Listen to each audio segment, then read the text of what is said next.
Chantel, and welcome to my channel. If this is your first time, hello to you. Thank you for joining me. And if this is not your first time and you're joining me again, thank you for coming back. It's so great to see you. So the month of January is about to begin, and I have been spending a lot of time getting books ready so that I have them all gathered for my January read, and that's been a lot of fun for me to do. And I'm excited to go through the books that I am planning to read in the month of January. It's a very interesting mix of books because I decided that I wanted to read the majority of the books this month. I wanted to dedicate it to books that I either bought but I did not read, started but I did not finish, or books that I have not read in a very long time. So that's kind of how I went about choosing my books for January. So I was excited to just walk around my house and peruse my bookshelves and kind of see like what books fit in that category. And that's how I came up with my list. There are a few exceptions to that rule, and I will talk about those when I get to them. But without further ado, let's jump in and see what I am reading. All right, so we're going to start with a book that you guys probably know very well. If you haven't read it, I'm sure you've heard of it. Doop, doop, doop. This is Lessons in Chemistry by Bonnie Garmis, and this is fiction, a fictional story set in 1960s. And the protagonist of this story is a female chemist, and that's what I know so far. Actually, I started listening to this story earlier last year on an audiobook. And I got about, I want to say 3 chapters into it, and I stopped because I was like, okay, this sounds really good. And I wanted to read it in print because that's how I take in most of my books is in print. And so I ordered the book, but I never finished it, you guys. So when I was walking around just trying to shop for books for my house, this one definitely stood out, and I think I'm going to start the year off reading this book. So I'm very excited. If you read this book, let me know kind of your thoughts. Don't give anything away to me yet, though, but let me know your thoughts in the comments below. All right, so the next book that I am going to read is another fictional story. This book was not from my bookshelf.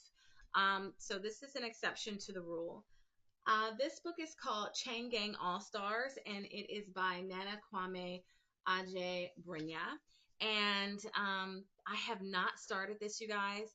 I recently joined a book club, and this book club focuses on sci-fi, horror, and fantasy books. I joined this book club because one of the things that I'm hoping to do this year is to broaden my reading.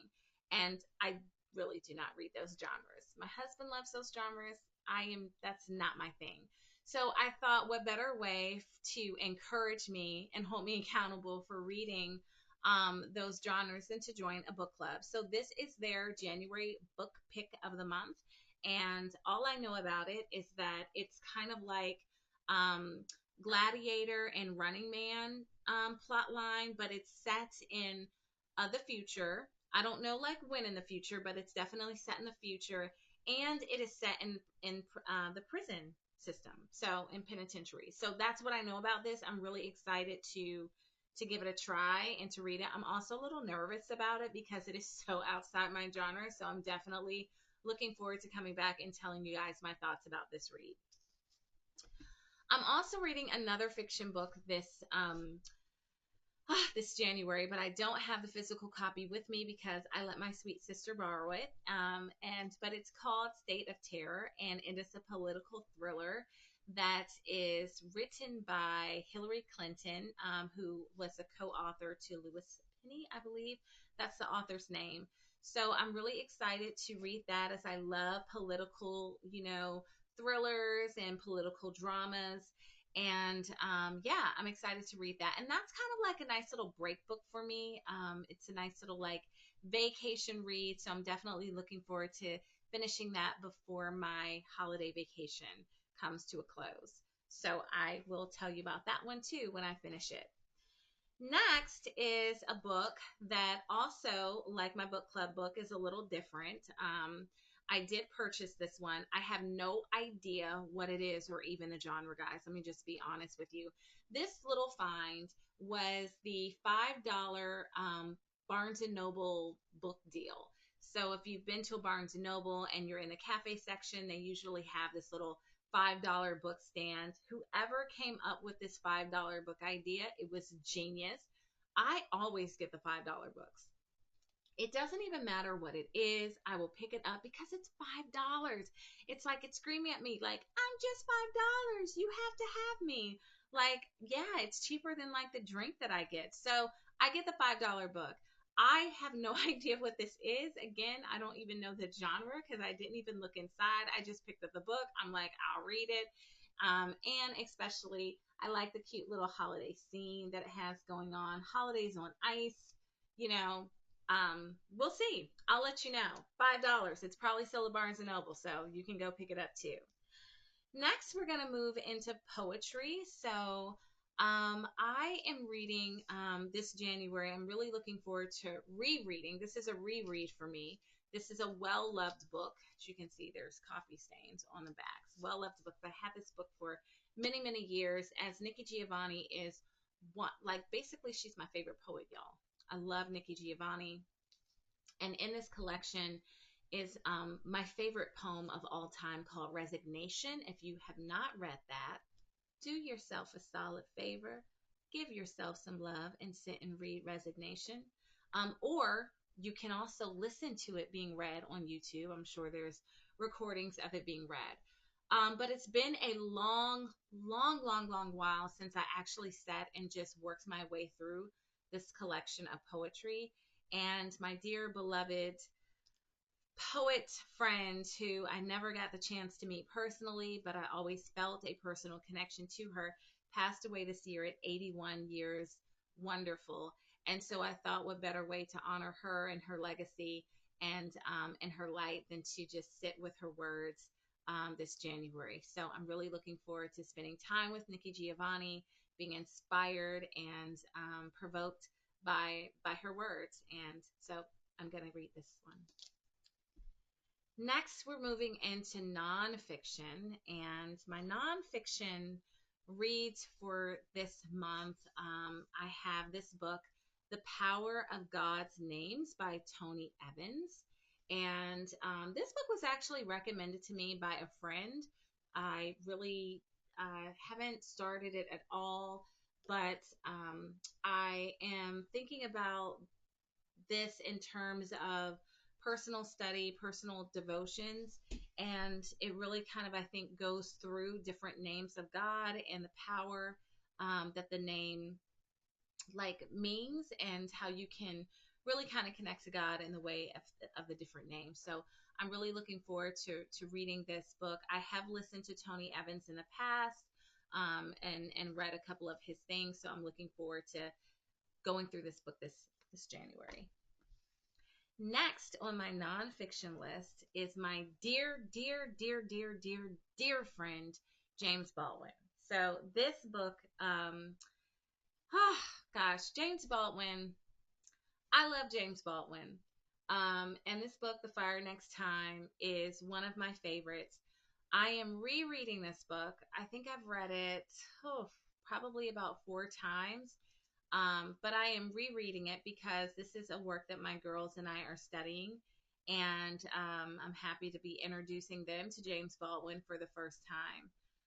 If you don't know about James Baldwin, don't pause the tape yet. I'll be done in a few minutes. But after that, go look him up.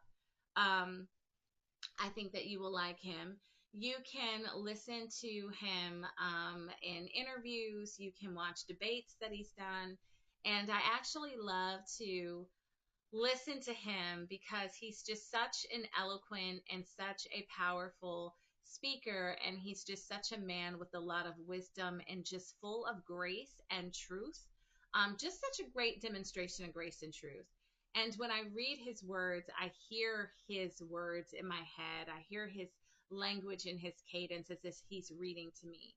So I'm really looking forward to spending time with James Baldwin. And I do believe that it's the 100th year of his birth. I think that's true. So James Baldwin, The Fire Next Time.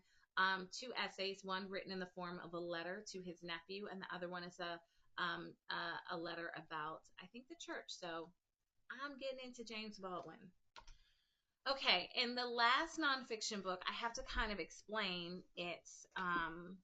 It starts off with this book. So this is David Brooks' How to Know a Person, The Art of Seeing Others Deeply and Being Deeply Seen. I'm not reading this book in January because I've already read this book. I read this book last year, and I will probably come on and do a review of this book. This is a phenomenal book. To me, I can tell you it's a 5. It's one that will stay on my bookshelf. It's one that I will go back to. It's one that has marked and changed me. And so what I decided to do is to do something that I've never done before, which is to have a starter book, like an anchor book. And when I'm reading that book, I'll run across, he referenced other books. And I'm like, I'm going to just read whatever book he referenced first. And that was this book, Letters to a Young Therapist by Mary Piper. And so I got this book through this book. I knew nothing about this book. I just ordered it because it was in his book. So I'm like, that's what I'm going to do. And it was kind of fun for me to do that. I started reading this book last year, and I got about a third of the way through. And then you guys, you know what happened? I lost the book. Oh my gosh, don't you hate when you lose a book? I lost a book. And it wasn't until I was deep cleaning my house this December when I found said lost book. Oh, so happy I found my book. So I am definitely looking forward to finishing this book. But this is such a gentle well of wisdom and wellness. It's a well of wisdom and wellness. Wow, the alliteration is all there. And you don't have to be a therapist to read this book. I am not a therapist, but it speaks to the wisdom in all of us, the sages in all of us, the healers in all of us, the nurturers in all of us. And so it is written in letter form, and it is set up that there's this older therapist, Mary, who is writing to her mentee, who is a younger therapist, really just starting out in this field and kind of getting her legs. And she's giving her wisdom that she's learned along the way. But it's just like such wide, like life wisdom. And every time I read a letter, I'm just like taken aback. The language is okay. I'm not going to get into a whole thing of this book. Obviously, I have a lot to say when we get to that point. Let me finish reading it, and then we're going to sit down probably with something yummy where I can tell you about this book. So, Letters to a Young Therapist. Okay, you guys, I think that that's all that I have for the month of December. It's quite a mixed bag of reads. I'm very excited to be getting into it. I might even find another book or two along the way that might catch my eye or my fancy to add to this pile. And if I do so, I will be sure to share my thoughts with you guys about that. But this is a nice, let me take this book out. This is a nice little stack of books for me for the month of January. There we go. It's very colorful. I like it. I'm here for it. So thank you so much. We're going to wrap up our time together. And I would love to know what you are planning to read during January. If you've read any of the books that I have mentioned here, I would love to know that as well. And until next time, you guys, please first, before we go, you know what to do. Please like and subscribe. Hit that button. Help me grow. This is my second video, and I need your help to grow. And I appreciate you guys for doing that. I really do. It means a lot. And until next time, please stay safe and stay reading. Bye.